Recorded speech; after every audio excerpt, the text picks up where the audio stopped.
আমরা অনেক দূর থেকে ওনাকে দেখব, দেখে আমাদের মনের যে তৃপ্তি সেটা মেটাবো। আপনারা জানেন সারা বিশ্বে আছে করোনা মহামারী, মানুষের জীবন এবং স্বাস্থ্য ঝুঁকি অত্যন্ত বিপর্যয়ের দিকে।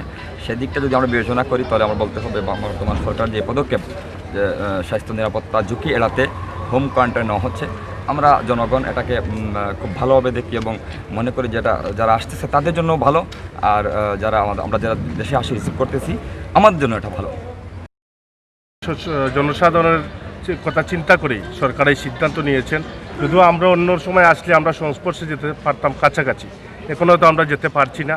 এরপরেও কিন্তু আমাদের কষ্ট হলেও আমাদের সবার জন্য যেটা সরকার করেছে তার জন্য আমরা সাধুবাদ জানাই। সেটা আমাদের সকলের জন্য ভালোর জন্যই সরকার করেছে। আমরা আজকে এখানে এসেছি আমাদের প্রিয় নেতা, সিলেট সিটি কর্পোরেশনের বারবার নির্বাচিত কাউন্সিলর, সিলেট মহানগর আওয়ামী লীগের নবনির্বাচিত যুগ্ম সাধারণ সম্পাদক, আমাদের রাজনৈতিক অভিভাবক জননেতা জনাব আজাদুর রহমান আজকে যুক্তরাজ্য থেকে বাংলাদেশে সফর করছেন।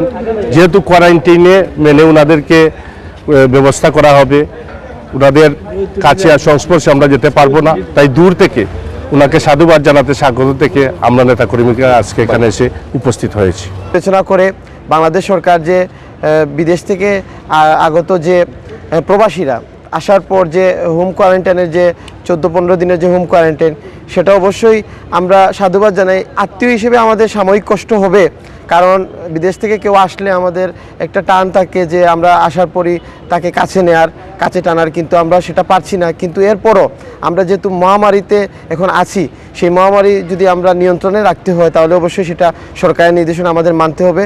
তাই আমি সরকারকে অবশ্যই সাধুবাদ জানাই অত্যন্ত সুন্দর একটি পদক্ষেপ গ্রহণ করার জন্য।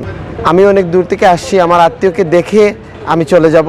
উনি হোম কোয়ারেন্টাইনে যাবেন, তারপর 14-15 দিন পর এসে ওনাকে আমরা রিসিভ করে নিয়ে যাব হোম। আমরা অনেক দূর থেকে ওনাকে দেখব, দেখে আমাদের মনের যে তৃপ্তি সেটা মেটাবো।